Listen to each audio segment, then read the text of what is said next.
Thank you. Questions?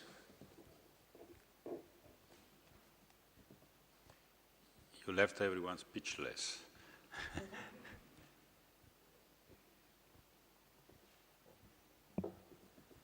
Yes, go ahead. Well, somebody has to ask a question, I guess. And the question should actually include the nature of the organization. What kind of organization do you have in mind? Is this private capital-based, an NGO-based, civil society-based, or intergovernmental-based? I mean, we know these different types of organization, or should that be something completely new? Because each of the existing types of international organizations have their advantages and disadvantages. Some are more likely to be of relevance, others are more likely to be to bring difficulties in organizing themselves. So can you tell us a little more about the nature of the organization that is being contemplated? Yeah, I wish I could. That's why I thought we could discuss the attributes of such an organization or organizations. But as Nicholas Negroponte said, I think it could span from an organization that does advocacy to an organization that's actually a global ISP or some hybrid in between. But I think that's worthy of debate. Now that we're over the technology issues, or at least some of the technology issues, it's going to have to be an organization that can enhance the scalability of this globally, which means it's going to have to be able to influence individual country policies, individual regulatory policies, and be able to operate very seamlessly globally.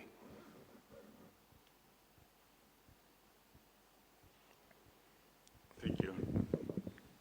Roberto, you wanted to pose a question? No. Okay. Good. Stefan. What would be the latency of the network, end-to-end, one way or two way? Yes. We're asked many times about latency. Obviously, a UAV-based program, such as Facebook is looking at, which, by the way, we've looked at also, and I believe they will have economics that are as good as the thing I described with better latency. There are other issues, though. This particular model has a latency of about a half a second, both round trip. Yeah. LEOs would do better, but we don't believe that LEOs will have the affordability. So it's a question in these technologies of what trumps what.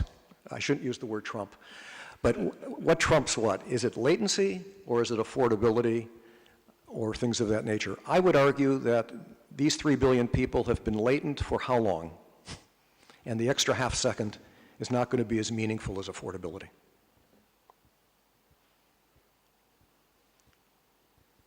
Yes, please. So I'm just back to the organization that you referred to.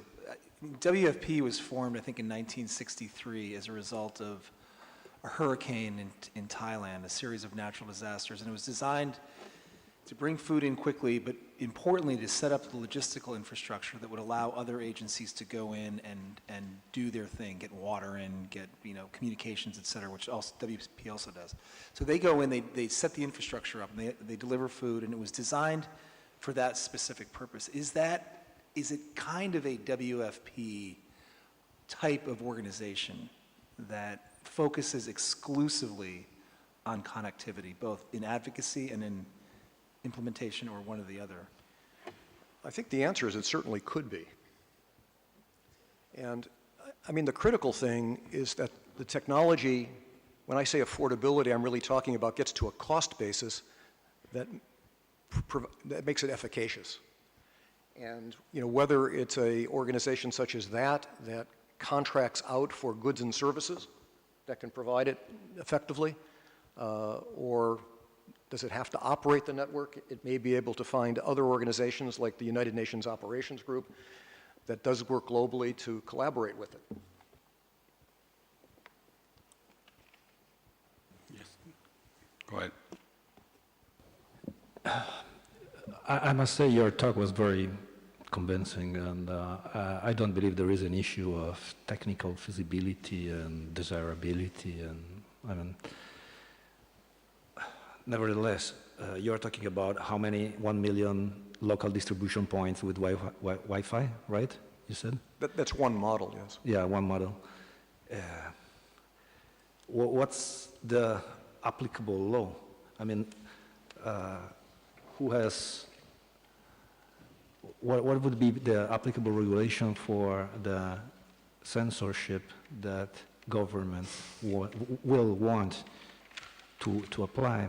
So one thing that something that it's global and with uplinks outside of the target countries, I fear that would not be very acceptable by local governments. And in the end, they would boycott and even destroy those distribution centers. So it's not in my view, there is a downside to all this, that it's not a technical issue, but a political issue related to the enforcement of their desired policies. No, I absolutely agree. And in fact, if you think about India, India has a mandate that if you have a satellite system, all of the gateways be in India, literally operated by an Indian national who is capable of flipping a switch and turning the network off. Yes.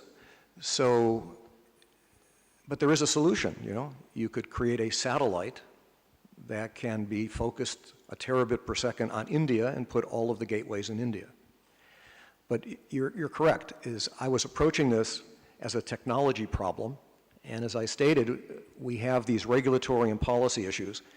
And so if there were going to be a world organization that was formed, it must be an organization that can influence those regulation and policy issues. An example might be, would one of the regional infrastructure investment banks that has contributions from these countries, if they became sponsors or they became involved in the investment, could they influence local policy or regulation? But it has to be somebody who has influence. So it's not a technology issue. Yes. Please. Again, I felt your presentation was very clear and convincing. If I look at the cost side, 10 billion for 1.5 billion people. If I simplify 10 billion for 1 billion people, that's 10 a person. We don't even need to start any benefits calculation. What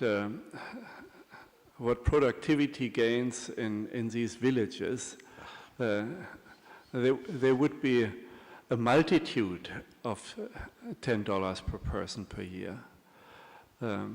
Easily 100, 200, I would guess. I say guess. I think we should maybe add a bit of the expected benefit side to the calculation, and not only talk about these meager 10 billion as a cost investment. Although I know I divert with that statement from our human rights perspective, and a human right should be maybe assured at minimal cost, but it's really a tiny cost. So what's your reaction? Have you and your colleagues done any guesswork on the benefit side? I think as a footnote, not front and center, as a footnote, it would strengthen our argument. We've made some arguments, you know, based on the World Bank claiming that for every 10% increase in internet connectivity, you would increase the GDP by 1.38%. And you're absolutely right. You know, if we can increase the globe's GDP, internet connectivity by 3 billion people, we should increase, you know, the global GDP by a few percent. It's huge. So we have made those arguments, But those are hard arguments. So far, we haven't found the enlightened government people who appreciate that. But it's absolutely a correct argument. Yes. You want to come in? So I think both the recent presentations were fabulous, just in terms of getting a sense of the scope and imagination of some of the prospective entrants in this field. And again, I think it focuses quite rightly on the point you just made a moment ago. It's not a technical problem we're facing, it's a political economy problem we're facing. And so when I think of, this is not surprising again, just given my sort of inclination as as a scholar, but when I think of political economy problems, I'm always trying to think about, what are the moves you can make in terms of disciplining some of the problematic interests and empowering some of the beneficiaries who will advocate for this, even where it puts them into conflict with host governments. So this is just perhaps a way of saying that, at least the question that was raised earlier. What does the organization look like that's going to help birth this? How are we going to create a countervailing force that will essentially advocate in a systematic way for the adoption of these technologies, particularly when we know it's not just about money, but again, for a number of these governments, it's about who controls access to information. I mean, it's not trivial, and we know what's at stake for a number of fragile democracies and, quite frankly, authoritarian governments throughout the world. So this is high stakes. I'm just trying to figure out, to go back to the challenge earlier, an organization that's going to advocate for that is going to have certain characteristics in terms of the quality of its own governance. How do you get broad participation? How do you have the requisite level of transparency that it can actually speak with a legitimacy that can compete effectively with the host governments, a number of whom are going to, as I said before, this is a pitch battle. And showing all the economic benefits that are going to inure to the benefit of citizens in those countries, I think in itself still will not be able to move them. I imagine, that they're going to be quite resistant. So as we move this along, thinking about that credibility, legitimacy building moment for this organization, I think is important in tempering the bad political economy we face here.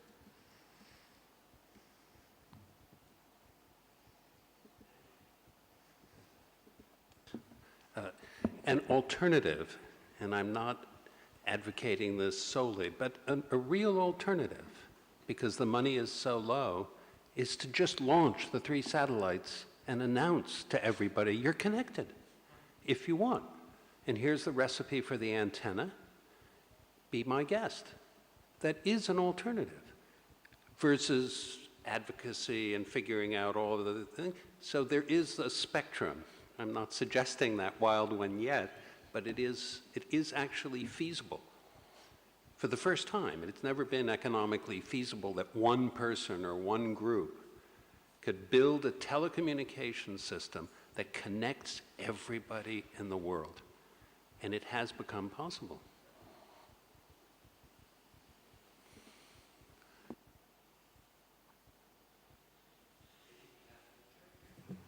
So will you launch the satellites?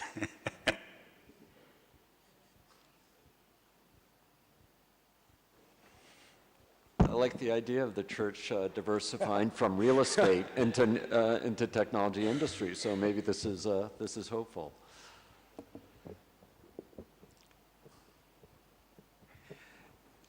Nicholas, you may remember this, and there was a time in the 1980s when one of the world's largest VSAT networks was the Vatican's information network. Maybe we're just talking about a slight expansion of that. Stefano, you want to come in? I don't know. It also turns out that for Wi-Fi, the steeples of churches are the best location. Exactly. Yeah. Because you have power and you have height. No, coming back to the issue about the political influence, I agree with Nicholas that perhaps the best thing is just launch a satellite and say everybody can get connected, because that will put pressure on local governments, and they will build their networks, local, terrestrial, I don't know, fiber or wireless point-to-point or whatever. I agree that for India, which is significantly larger, you can develop a specific system for one nation. But when you come to sub-Saharan Africa, that it's going to be, it's not a technical economic issue. It will be a political issue. So perhaps starting to put pressure, it's the right way to go, because otherwise they are going to face, I don't know how to say that in English, but pressure from inside, from their people, because they are going to start to build antennas and so on. So I don't believe that will be the end game, but it can be a way to put pressures on local governments to push the development of the networks. You want to come in? I would also like to Facebook's data into this discussion and the value of the information that you have for increasing accountability amongst governments, if you made it public, to show where connectivity is and create competition amongst them to become more connected.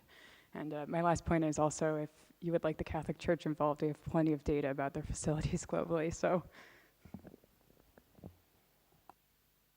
Okay, go ahead. Little question. What will be the technical risks of just deploying the signal? Because people have phones, they can connect.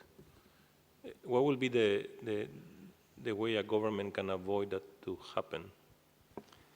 Yeah, that's why I asked Yale if he was going directly to the handsets or not, because if the technology could go directly to the handsets, then it makes it much more difficult for the governments to intervene. But in the models that I was describing, and also I think the model that Yale's describing, the satellite or the UAV is acting as a link to a Wi-Fi or inexpensive local distribution system. What none of us in the industry have worked on is figuring out how we're going to use these smartphones directly to these high-flying objects and get the kinds of densities of data that we would need for the masses. You know, you can buy a satellite phone today, right, and you can talk on it, but it runs out of capacity if you have lots of people in a particular area speaking on it. So that's been the issue. And if we run into continued policy and regulatory issues, then maybe some of us on the technology side will begin thinking about this more seriously.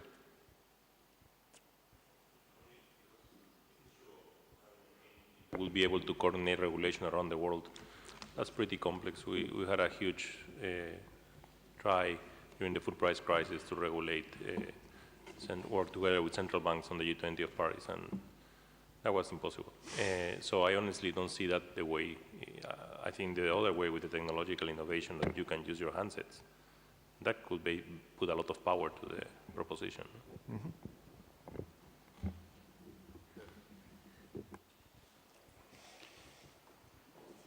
So, are there any other questions? I'll just add one comment about the not going directly to the handsets.